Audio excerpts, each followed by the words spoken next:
Cuando volví de vacaciones y ya no tenía entrevistas listas para publicar, me tuve que poner a hacer entrevistas de nuevo. Ricardo Amasté, de Colabora Bora, me recomendó una lista que de a poco fui explorando. Este episodio es de esa lista. Y en estos meses vamos a tener muchas entrevistas de gente trabajando en diseño desde España, recomendados por él. Así como Ricardo, fueron apareciendo varias amigas de diseño y diáspora que les importa a quienes entrevisto y de vez en cuando me mandan recomendaciones. Son oyentes agradecidos y con ganas de que este proyecto crezca. Me gustaría ampliar el espectro de gente que me recomienda, sobre todo de países donde no conozco mucho lo que pasa. Últimamente vengo entrevistando a la mayoría de Colombia, Argentina y España. Estoy muy permeable a recibir recomendaciones también de otros países. Conéctense, hagamos de este formato de podcast algo lo más participativo posible. Ahora sí, vamos al episodio de hoy. Susana Moliner y David Pérez son parte de Grigri, una plataforma dedicada a la investigación, creación y producción cultural. Ellos centran su práctica en el diseño participativo, la intervención urbana y los procesos comunitarios. Siempre trabajan de manera transdisciplinar y colaboran con agentes a nivel local e internacional. En esta charla hablamos de generar alianzas y complicidad con la gente del lugar donde trabajamos, de espacio público, de prototipos y de reciclar. Mi nombre es Mariana Salgado, esto es Diseño y Diáspora.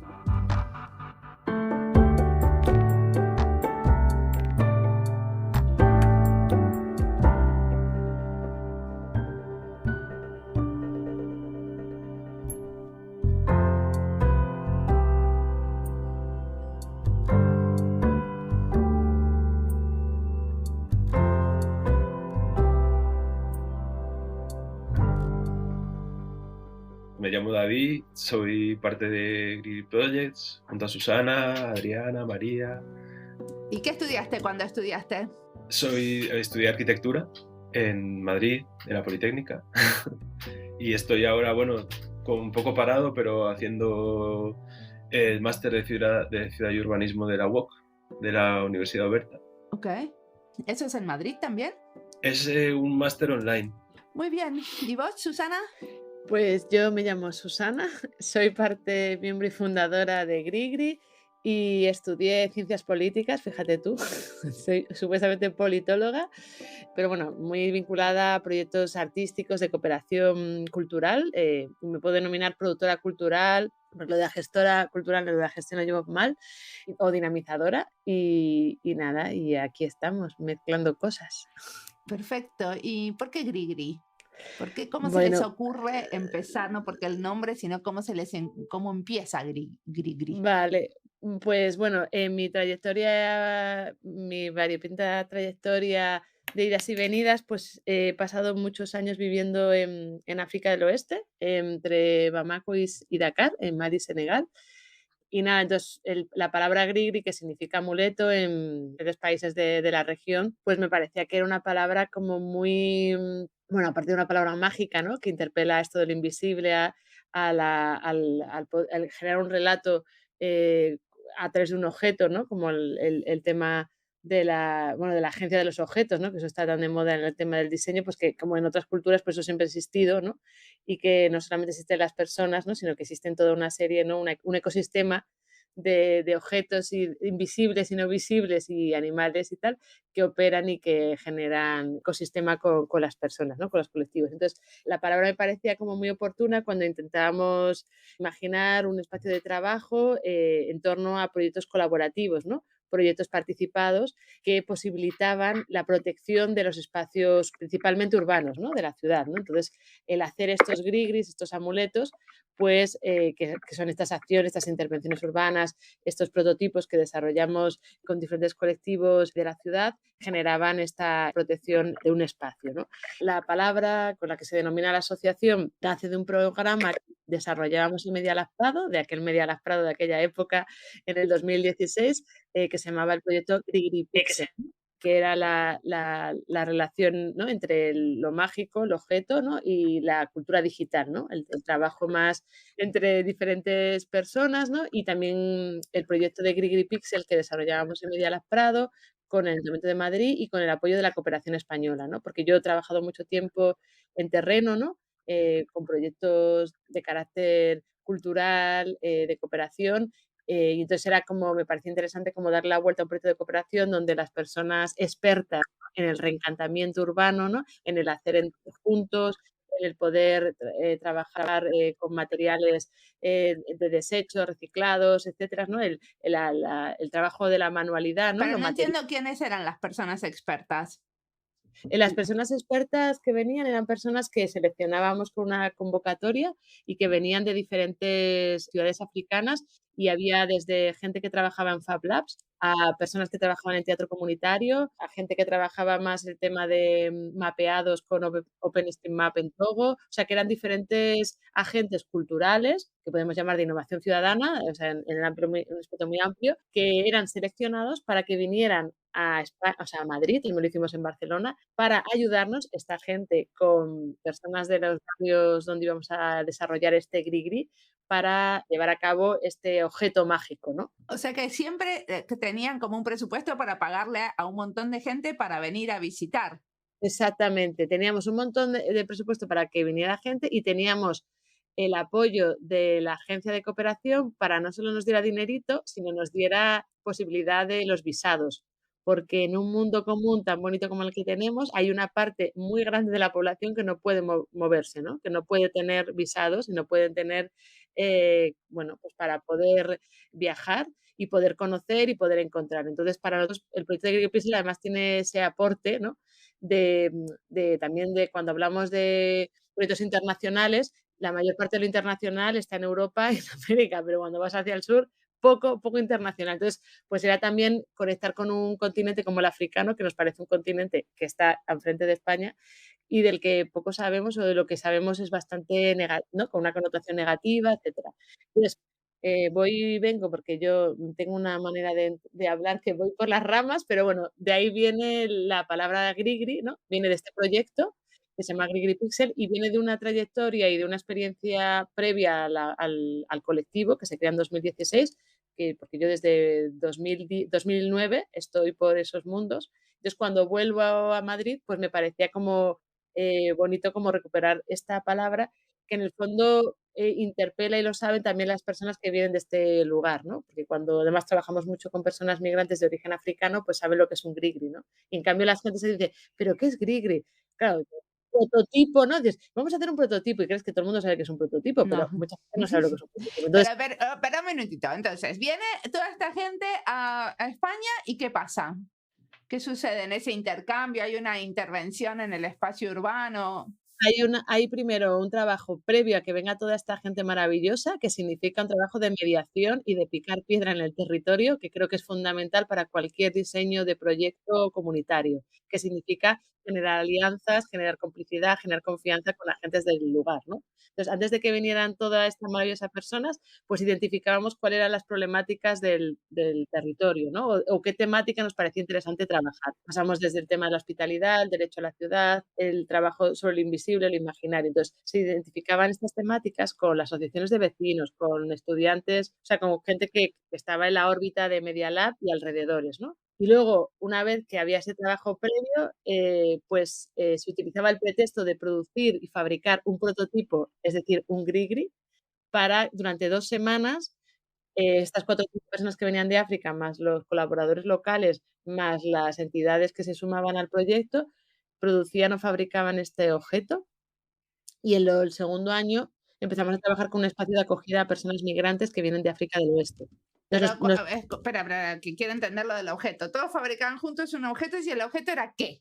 ¿Era una instalación en la ciudad? ¿Qué era? primer año que hicimos, bueno, y tú, David, dime que tú eres también de las fabricaciones. Esta es una plaza, era un carrito, fabricamos y reciclamos el cómo hacer placas solares con placas en desuso, ¿no? Como placas solares rotas. Entonces, cómo hacer tu propia placa solar y se integraba dentro de un carrito que tenía una movilidad con una pequeña batería, ¿no? De coche, para poder proyectar en el jardín comunitario de esta es una plaza, pues proyecciones y tal. El prototipo del Grigri era importante, pero no era lo más importante, sino que era el pretexto para poder generar todas estas relaciones. En el otro año hicimos una cocina, que era como una serpiente, ¿no, David? Como con diferentes módulos. No, un poco retomando lo que explicaba Susana, ¿no? De que hacíamos como un trabajo previo, ¿no? De entender cuáles eran un poco las necesidades, deseos, retos que había en los espacios y colectivos con los que estábamos colaborando, ¿no? En cada ciudad, en cada edición. Pues digamos que ese trabajo un poco así de hablar y de escucharse y de entender era el que nos daba las pistas para plantear como un esquema de trabajo para los talleres, ¿no? Que luego en realidad se volvía a transformar una vez que entraban los colaboradores de cada taller, que también se transformaba un poco con los puntos de vista y aportes de estas personas, ¿no? Invitadas desde los distintos países que venían, ¿no? Y vamos, en resumen, pues te decía, ¿no, Susana, que el primer año la temática que se planteó, ¿no? En 2016, que estuvimos trabajando entre Madrid y Dakar, pues el punto de partida era cómo fabricar objetos urbanos que sirviesen para producir energía y que además reutilizasen materiales en desuso, ¿no? Era un poco así como las preguntas que se lanzaban, que venían, el caso en concreto venía de un interés desde el espacio de Dakar con el que nos aliábamos, que por una cuestión puramente contextual, ¿no? De que estaban trabajando en un jardín comunitario y el tema de poder tener una iluminación allí o una red de electricidad en espacio público, pues es complejo, ¿no? Entonces les interesaba intentar pues plantear un prototipo de iluminación pública autónoma y a través de reutilización de materiales, ¿no? La pregunta la retomamos en Madrid y ahí fue en colaboración con Esta es una plaza y con los aportes de la gente que se unió a los talleres, pues surgió este carrito de placas solares recicladas, ¿no? Que era para equipar el espacio de Esta es una plaza con un objeto que pues eso permitiese dar luz cuando bajaba la luz del día y que permitiese conectar pues un proyector, unos altavoces.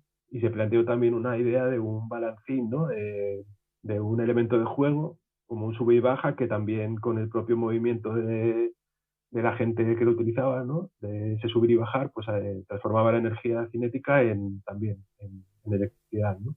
Y ese fue, por ejemplo, ese año, ese prototipo que en Madrid fue como más precario, en madera, y así como que en realidad no era muy urbano, ¿no? Porque pues el espacio de Esta es una plaza es bastante rugoso, con tierra y así.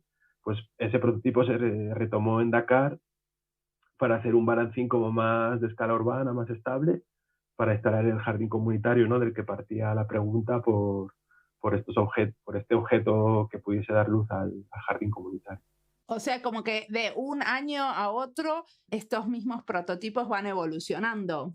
¿Entiendo bien? Sí. Como que no es que se van quedando y van haciendo algo de cero, sino que Sí, van evolucionando. sí, yo creo que también una manera que tenemos así como de trabajar es un poco reconocer lo existente, ¿no? O sea, como que el diseño no está desde el cero, sino está de lo que ya había, de las necesidades que existen y que de alguna manera, volviendo a los grigris, ¿no? Estos prototipos en el fondo van transformándose, ¿no? Y se van retomando. Y luego hay el desafío, ¿no? De generar un prototipo, ¿no? Este grigri con las aportaciones de personas que tienen imaginarios y estéticas y modos de hacer como diversas, ¿no? Como que ahí yo creo que hay una parte creo que es interesante a rescatar, que es esa necesidad un poco de salir de líneas muy limpias. Bueno, David desde el diseño te puede decir más cosas, pero quiero decir que era chulo, ¿no? Como gente, incluso que no comparten la misma lengua, ¿no? El mismo idioma, que creo que también ahí había cosas muy lindas porque había también una confianza ciega de no sé muy bien qué quieres decir, pero vamos adelante. Porque la mayor parte de los que venían de África francófona, ¿no? Entonces el francés tampoco se manejaba tanto, un poco de inglés, un poco de árabe, bueno, una mezcla así imposible. Y un poco también, volviendo, bueno, desde mi punto de vista más desde lo cultural, desde la cultura comunitaria o desde la producción de proyectos que tengan que ver con la ciudadanía, pues también problematizar el perfil de persona que acudía a Medialab Prado, ¿no? Que es de un ayuntamiento de Madrid, ¿no? Porque normalmente pues es un perfil como muy concreto, ¿no? Entonces, el proyecto también lo que buscaba era diversificar, no por un afán de integrar al otro, sino con una necesidad también de extrañarnos de nuestra manera de ver lo urbano, ¿no? Como desde otro lugar, o porque esto es bello y esto no. Entonces, como en ese juego, yo creo que se posibilitaba un laboratorio, ¿no? De trabajo conjunto como muy, muy rico, ¿no? Pero entonces yo entiendo que durante 5 años hicieron esto de traer gente de África y después lo que terminaron haciendo o esto se transformó es en colaborar con inmigrantes del continente africano que ya estaban viviendo en España. ¿Entendí bien? Sí, o sea, yo creo que también ha sido como que este proyecto es como el que da el nombre a la asociación, Grigri Pixel, y luego hay todas unas derivas del por qué a nosotros nos interesa trabajar con personas migrantes, no porque solamente sean africanas, sino volviendo a esta cuestión que te decía de que nos gusta mucho lo que es el trabajar con lo periférico, no tanto por un afán de caritativo de posibilitar el acceso a la cultura a estas personas, sino porque nos parece que compartir la pregunta de cómo vivir juntos en la ciudad desde otros lugares, bueno, y como que todos esos saberes y esas memorias, ¿no? Y además tiene mucho que ver con la perspectiva feminista, ¿no? De eso que se ha obviado, pues nos parece como muy interesante. Entonces, el proyecto este de Green Pixel duró 5 años, pero mientras tanto y durante ese proyecto hemos hecho otras cosas que tienen que ver con recoger la memoria de los pueblos a través de la comida, con un programa que se llama Cocinar Madrid, con los laboratorios ciudadanos así al uso desde Medialab Prado, ¿no? Con esto de trabajar con propuestas de los vecinos y vecinas para mejorar la vida en común de las personas a través del desarrollo de prototipos, ¿no? Ya llamados como prototipos. O ahora el proyecto de un botiquín para mi ciudad, que te pasamos para también conversar sobre él, Sí. que tiene que ver con la importancia, ¿no? De todos los saberes que habitan un territorio, ¿no? Y que son esos los que posibilitan el que podamos vivir juntos. O sea, que la base de la convivencia es el poder enlazar todos esos saberes, porque muchas veces la gente no cree todo lo que sabe, ¿no? O cree que lo que sabe no tiene importancia. Entonces, nuestro modo de hacer es dar valor a estas prácticas, a estas memorias, a estas propuestas.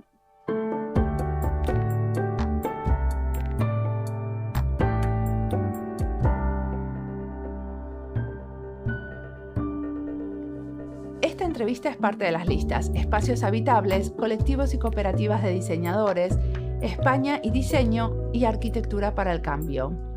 Me gusta mucho descubrir nuevas redes y formas de colaboración donde participa la gente que entrevisto. David y Susana mencionan a REAC, la primera red de espacios y agentes de la cultura comunitaria en España. Si fuera española, me estaría uniendo. Me gustó leer sus objetivos y su manifiesto de defensa de la cultura comunitaria. Les recomiendo visitar la página porque hicieron un trabajo cuidadoso para definir sus objetivos y asegurarse que las asambleas sean espacios abiertos al diálogo. Uno de los objetivos, por ejemplo, es impulsar el reconocimiento de la cultura comunitaria por su capacidad de transformación social. En esta red participan varios colectivos a los que ya entrevistamos en este podcast, como la Ortiga Colectiva, Colaborabora, PES Estudio, la Oficina de Innovación Cívica o La Escalera. Sigamos ahora escuchando a Susana y David, que tienen mucho más para contarnos.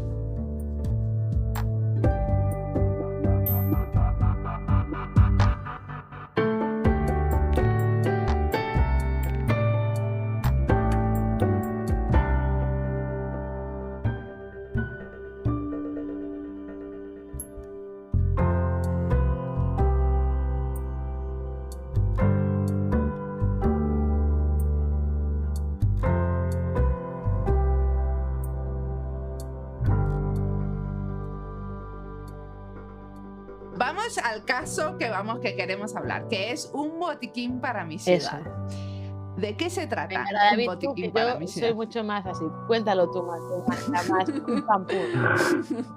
Pim pam pum. Después vamos a vos y lo extendemos y Hombre, le damos yo doy vueltas profundidad. filosóficas. Venga, dale, Pero David. contale a ella que necesita el pim pam pum. Pues, a ver, en concreto, ¿no? El programa de Un Botiquín para mi ciudad que hemos estado desarrollando a lo largo de 2022 y que terminamos ahora en marzo del 23 con un encuentro final en Valencia, pues ha sido una propuesta que hemos desarrollado con apoyo del Ministerio de Derechos Sociales de España y Agenda 2030, ¿no? Y que partía de un planteamiento, así dicho de manera sintética, que era desarrollar alianzas vecinales para una implementación situada de la Agenda 2030, ¿no? ¿Y esto qué quería decir? Pues nosotros planteábamos una colaboración entre 3 territorios, que eran el barrio de Orriols en Valencia, el distrito de Puente Vallecas en Madrid y la ciudad autónoma de Ceuta, ¿no? Y en cada uno de estos 3 territorios nos aliábamos de partida con una entidad, colectivo, asociación vecinal, local, ¿no?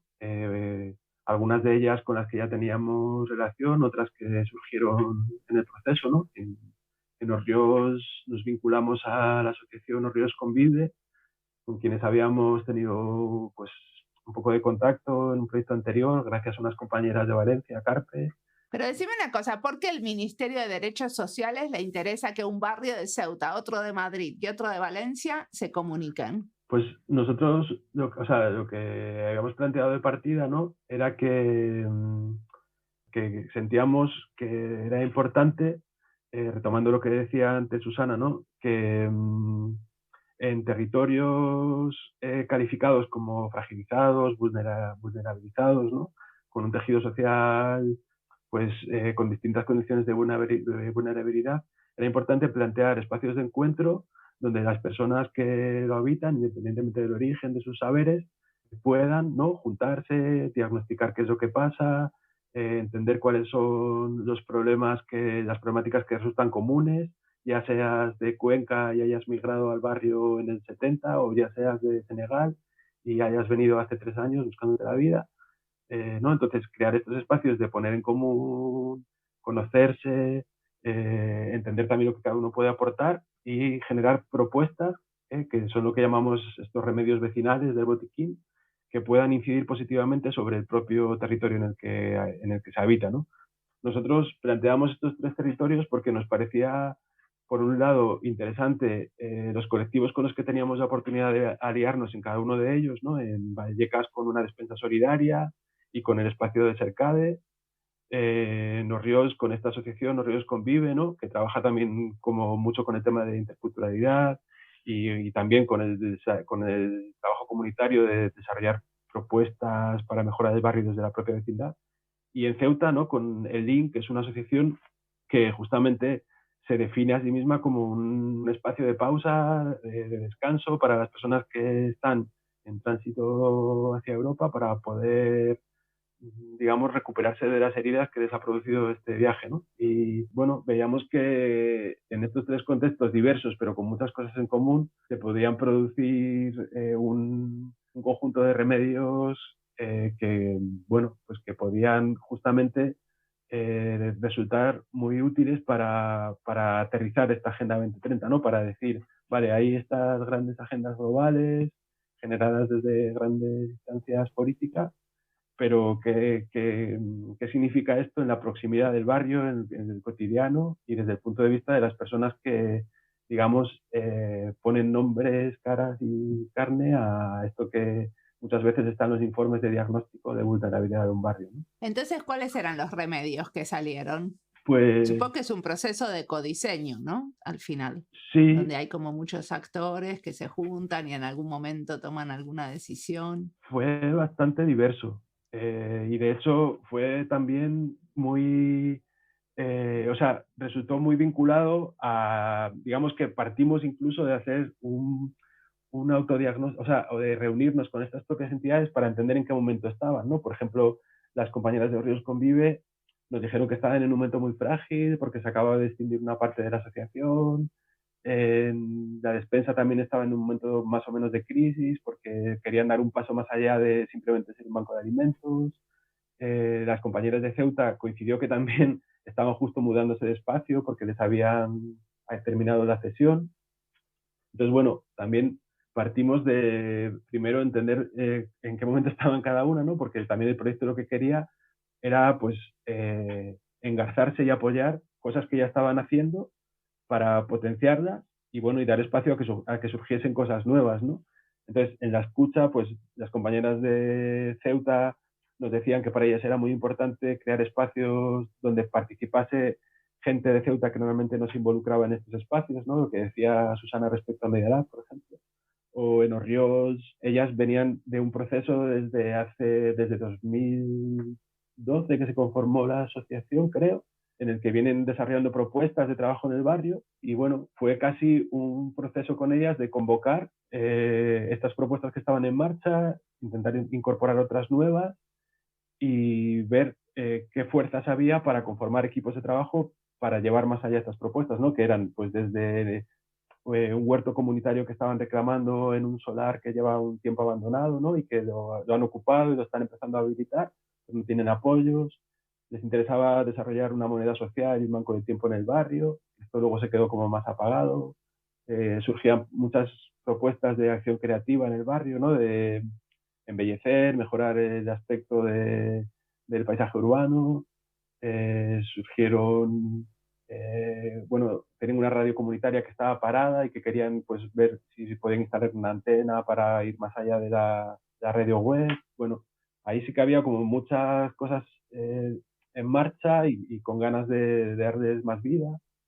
Y bueno, en Vallecas pues estaba el reto de que la despensa es solidaria, ¿no? Que surgió en el contexto COVID, que se había puesto en marcha, pues eso, hace unos años, estaba en un momento de transición, ¿no? Y querían ver si podían generar, más allá de la recogida de alimentos, oportunidades de trabajo a partir de la producción y conserva de alimentos, recuperando alimentos de desecho de Mercamadrid o del mercado, ¿no? Entonces, ahí un poco se fueron enunciando estos remedios vecinales para cada barrio. O sea que lo primero que hicieron fue como un mapeo de proyectos existentes. Sí, de distintas maneras, pero más o menos, algo así. En Algo así.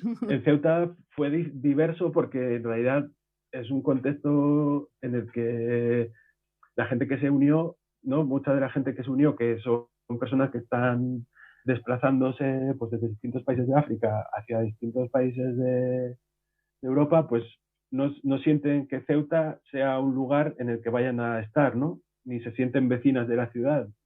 Así que a partir de las preguntas que planteamos en los talleres, pues empezaron a plantear reflexiones más de cosas que estaban en falta en Ceuta, en su experiencia, que no era de haber vivido durante un periodo largo, ¿no? Y estas las ponían en común con otra gente que vino a los talleres que proponíamos, ¿no? Que sí que eran, digamos, vecinas con una experiencia de vida de la ciudad un poco más larga, ¿no? Entonces sí que intentábamos retomar cosas que ya existían y engarzarnos con ellas, y en Ceuta fue un poco distinto por esta razón, ¿no? Y al final, supongo que algunas de estas cosas florecieron más que otras, terminaron haciendo una radio comunitaria, ¿no? O como reviviéndola. Sí, cada grupo al final, lo que tú dices, cogió fuerza, pues en función pues, yo qué sé, en marzo, ¿no? Hicimos las jornadas de recogida de propuestas en Orriols y sí que, pues, en la convocatoria previa alguien presentó esta propuesta de radio comunitaria y luego hubo un grupo que la activó desde marzo hasta junio, pero por ejemplo la que más fuerza cogió en Orriols fue el huerto comunitario, porque creo que se juntó de repente mucha gente que quería sacarlo adelante, ¿no? O también cogió mucha fuerza Acción Creativa porque de repente un grupo de personas jóvenes del barrio que se agruparon en un colectivo que se llamó Fem Sarau, pues cogieron la propuesta de Acción Creativa y plantearon un programa de acciones a partir de ahí, ¿no? Como que, bueno, digamos que intentamos conectarnos con las cosas vivas que estaban pasando en el momento de desarrollo de las propuestas.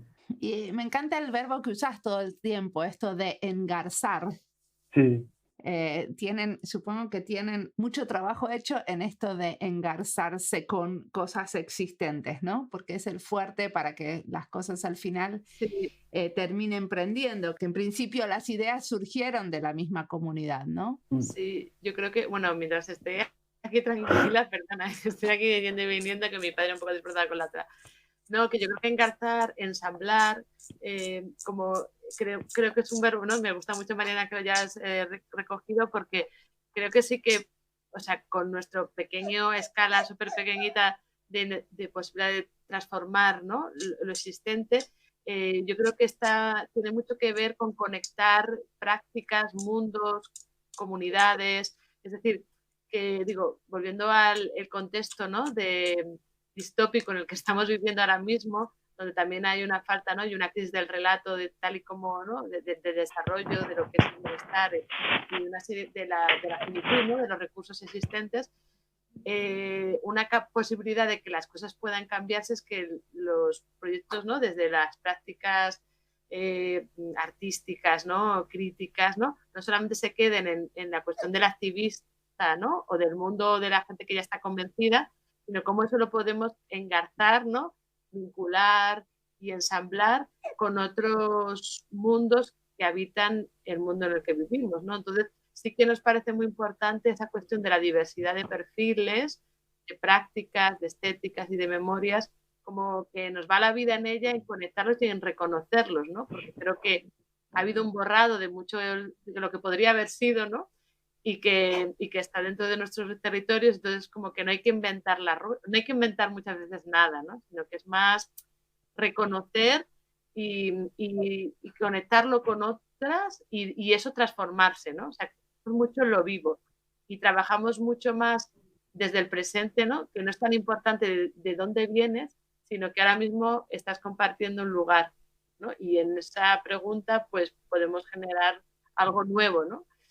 Y bueno, y por ahí está mucho lo de engarzar, ensamblar, hilar, y ahí te metes en muchos líos, porque claro, ahí te metes en jaranas que no estaban muy bien previstas. Y decime, ¿cómo piensan que esta práctica va a evolucionar en el futuro? ¿Cómo les gustaría que evolucione? Porque yo lo veo como un trabajo maravilloso que me cuesta pensar cómo se podría mejorar o hacia dónde. Uy, pues ¿hacia dónde? Pues yo mientras siga así, yo ¿Hacia soy dónde inmensa, vamos? ¿eh? Es que ya estoy aprovechando que está tranquila Violeta. Esta es Violeta. Sí, mucho gusto, Mira, Violeta. qué Lo próximo va a ser hacer cosas con niños. total. Eso, mira, no lo teníamos antes tan trabajado.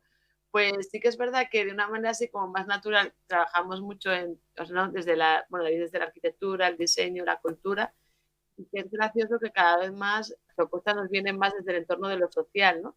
Que la práctica artística o experimental les supone una herramienta como innovadora o necesaria para generar esta vinculación con su población, con sus comunidades con las que trabajan, dices migrantes o personas en barrios vulnerables, pero muchas veces el entorno cultural, artístico, de diseño es a veces mucho más, más cerrado, ¿no?, a pensarse desde otro lugar, ¿no? Entonces como que estamos yendo a... Mira, David, yo creo que sigue por ahí, que ya que no quiero molestar. No pasa nada, sí, un bebé es parte de la vida, que haya un bebé. Creo que es que en el fondo ella quiere también salir. Totalmente, si quiere charlarnos, Violeta puede venir y charlarnos. Exactamente. Pero vos decías que la práctica artística a veces es que muchas veces se hace en un entorno cerrado como es un museo, Sí, en ¿no?, la galería, un centro cultural. Sí, centro cultural. Entonces, por ejemplo, ahora sí que tenemos una experiencia que creo que es interesante recoger aquí en tu super programa, que es el proyecto de museo situado en el Reina Sofía, del que formamos parte y que consiste en una asamblea con colectivos del barrio, como para que las preguntas que atraviesan a la sociedad del presente, a la sociedad, lo contemporáneo, pues que marquen y generen una programación dentro del propio museo, ¿no? Porque el Museo Reina Sofía no está ubicado en un planeta lejano a la existencia humana, ¿no?, sino que está situado en un sitio concreto, ¿no? Entonces, todo lo que tiene que ver con aterrizar, volviendo al aterrizaje de las cosas en lo concreto, nos interesa. O sea, como que la comunidad sea partícipe de las actividades del museo. Sí, y que las preguntas que atravesan la programación de un museo, desde el feminismo a la cuestión ecológica, son preguntas que no solamente a las personas ligadas al arte, ¿no? O a la cultura, entendida como algo de profesionales, ¿no? Que nos trabajamos en eso, sino que también tiene que ver con la vida cotidiana de la gente. Entonces, nos parece importante, ¿no? Como de construir y generar otros relatos que no sean elitistas de la cultura, ¿no? De espacios que muchas veces son por una tradición, ¿no? Pues que a veces cuesta abrirlos, que nos gusta algo que esté como más cercano, ¿no? A la gente. Y yo ahora paso el micro, que están ahí llorando. ¿Tiene hipo, Violeta? Tiene hipo, tipo hipo dentro de Claro, tripa, porque yo escucho mi tripa y tiene hipo ahora con el sí. Yo también soy de hipo, somos niñas de hipo, ¿a que sí? Ese es un buen tema para una exposición en el Reina Sofía, el hipo. Exactamente. Hablando de la cotidianidad, cómo traer la cotidianidad al museo. Sí, también, ¿no? Como retomando ahí lo que comentaba Susana, ¿no? De cómo cuesta a veces desde los entornos de trabajo así más vinculados a lo cultural desarrollar propuestas desde lo cotidiano, ¿no? O sea, a mí se me venían dos ejemplos. Uno en concreto del trabajo que hicimos con el Botiquín, en Orriols, por ejemplo, con este planteamiento que teníamos de aterrizar la Agenda 2030, pues surgieron propuestas tan improbables, ¿no? Como que una vecina del barrio propuso una acción que se llamaba Manos que hacen flores, ¿no? Y era una propuesta tan sencilla como que decía que a ella tejer y hacer ganchillo le relajaba mucho y que le gustaría poder tener un espacio con otra gente para que tejiese y hiciese ganchillo con ella y se relajase también, ¿no? Y esta propuesta, ¿no? Que tan sencilla a priori, pues ha sido de las que más recorrido ha tenido, ¿no? Hace poco, por ejemplo, hace 2 días nos etiquetaron desde Ríos Convive diciendo, pues, sigue el grupo, se ha unido más gente y bueno, pues es algo que también a mí, por ejemplo, me recuerda, ¿no? Algo que pasó durante la pandemia, que lo recogió un colega nuestro, Rafa, ¿no? Que decía, es que la gente desde el mundo creativo, cultural, parece como que denosta que, pues ahora en contexto de pandemia, pues la gente se ha puesto a hacer pan, a hacer mil movidas creativas que parecen chorradas o que parecen como de manualidades, pero que en realidad tienen un componente para nosotros de valor artístico, creativo, cultural, muy importante, ¿no? En tanto se conectan con, pues, el momento real, la cotidianidad, la necesidad que hay en ese momento, ¿no? Muy bien, ¿y qué los inspira en este momento, aparte de las mellizas, obviamente? ¿Tienen tiempo para leer, mirar, escuchar otras cosas? Yo como lo tenía preparado, Mariana, he visto que leo poco ahora, porque yo leo mucho, pero ahora no leo casi nada, porque nuestra vida ha cambiado. Conseguí terminarme el último de Marina Garcés, el de Malas Compañías. Sí. Y entonces, bueno, que es una filósofa que nos gusta mucho y a la que citamos, a la que liamos mucho en nuestros proyectos y a la que llamamos para que comparta su pensamiento. Entonces, hay una última parte de este libro, que es un ensayo que ha salido en Galaxia Gutenberg, que son varios mini ensayos, ¿no? Que han salido en diferentes publicaciones de ella. Y entonces el último trata sobre su abuela, sobre del pensamiento de su abuela, como una homenaje a su abuela. Estas cosas domésticas nos parecen, siempre nos gustan mucho. Y entonces hay una que quería leer porque me parecía como bonito y que resonaba un poco al trabajo que hacemos desde Grigri. Y entonces la abuela decía, la abuela de Marina Garcés, prepararos, que se llamaba Tío, decía que lo importante era comprender los casos particulares porque es un combate cotidiano contra la tiranía de la gente, las hipocresías de la vida social y las categorías que nos inscriben en ella. Los casos particulares no admiten la extracción de la catalogación. Oye, espera. Un momentito, ¿eh? No le gustó el texto de Marina Garcés. ¿Quieres que yo lo leo? Sí, claro, eso de que no ya mira la pantalla no le gusta. Vuelvo a decir lo que dice esta buena mujer. Dale. La última y lo vamos a conseguir.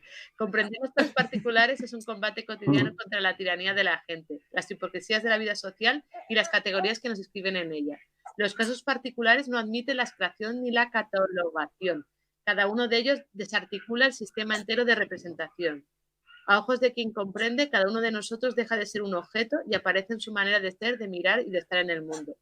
Y bueno, como que nuestra forma de hacer es como salir de la catalogación, ¿no? Como ese intento un poco de escapar al etiquetado, ¿no? En nuestras formas de hacer, que dices, bueno, es un trabajo de diseño, de producción cultural, de arquitectura, de intervención urbana, de desarrollo comunitario. Y me gustaba mucho lo que dice la abuela de Marina sobre la importancia de comprender, de ponerse en el lugar del otro, no como una manera no de sustraerlo, sino de ampliar la mirada, ¿no? Y de recuperar las historias particulares, concretas de cada uno, ¿no? Entonces, cuando trabajamos con migrantes, no trabajamos con migrantes, trabajamos con Mamadou, con Fatoumata, con eso yo creo que es una, ¿no? Intento que queremos hacer con los trabajos que hacemos. Y ahora cuelgo el micro, porque esto está un poco loco. ¿Querés agregar algo a eso, David? Pues yo la verdad porque es que... para mí está bueno, puede ser un buen final ese. Sí, me parece perfecto, yo no tengo mucho más que decir.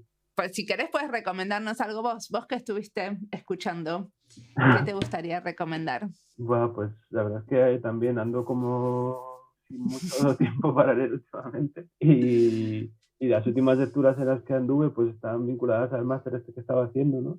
Y bueno, hay un libro como que me trajo así bastante a vueltas en los últimos meses, que era de la especulación al derecho a la vivienda. Es de Raquel Rodríguez y María Espinosa, que lo publicaron Traficantes, y la verdad es que me parecía casi como un libro, yo qué sé, que podría ser, no sé, como lectura para hacer, no sé, en el instituto, ¿sabes? Para entender un poco muchas de las cosas del contexto así en el que estamos, a nivel de, bueno, de desastre social, ecológico, así en el contexto español, ¿no? Y que, bueno, que seguro que se conecta con muchos otros contextos, ¿no? Pero como que daba realmente, me parece muy clarificador de muchas cosas que están pasando y muy valioso, porque además propone propuestas concretas, ¿no? De qué hacer, ¿no? A partir de todo esto que ha pasado, ¿no? Del desarrollo especulativo, de construcción, de ladrillazo, de burbuja, ¿no? En España, pues, no sé, me parece como un libro muy, muy valioso. ¿Qué es el ladrillazo? Pues la economía así dependiente un poco del monocultivo de la construcción en España, ¿no? De repente la importancia que cogió el sector inmobiliario a nivel económico, cultural, a muchos niveles, ¿no? ¿Pero ustedes trabajan con temas que tienen que ver con la construcción? Realmente no, o sea, directamente, o sea, yo en mi trayectoria pues sí, he formado parte de varios estudios colectivos que hemos hecho hasta construcción, reformas, proyectos de arquitectura al uso, pero ahora mismo no, como mucho, pues mira, este año en Voces Situadas que vamos a coordinar con el Reina Sofía, pues seguramente habrá un conversatorio sobre el tema de la vivienda, pero no construiremos nada, solo conversaremos y compartiremos sobre qué, bueno, problemáticas hay con la vivienda, ¿no? Ahora mismo. Otras maneras de construir sí. Diálogo. Eso. Bueno, muchísimas gracias por la entrevista. Sí, gracias Mariana. Muchísimas gracias. Disculpa que ha sido un poco, bueno, engarzada con la vida cotidiana. Está perfecto. Podemos hasta sacar los duelos de Candela al fondo con mi padre. Y David. Pero si le sacamos el hipo, no tiene sentido el podcast.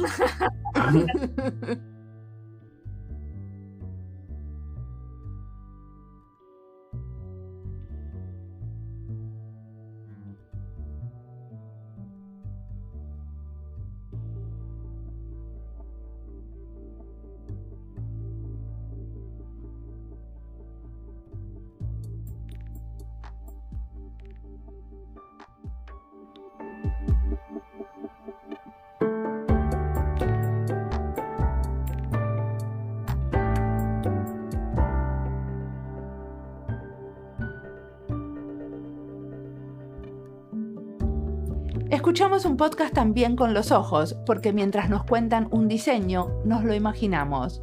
Este episodio me lo imagino bello, colorido, con gente diversa y variedad de materiales.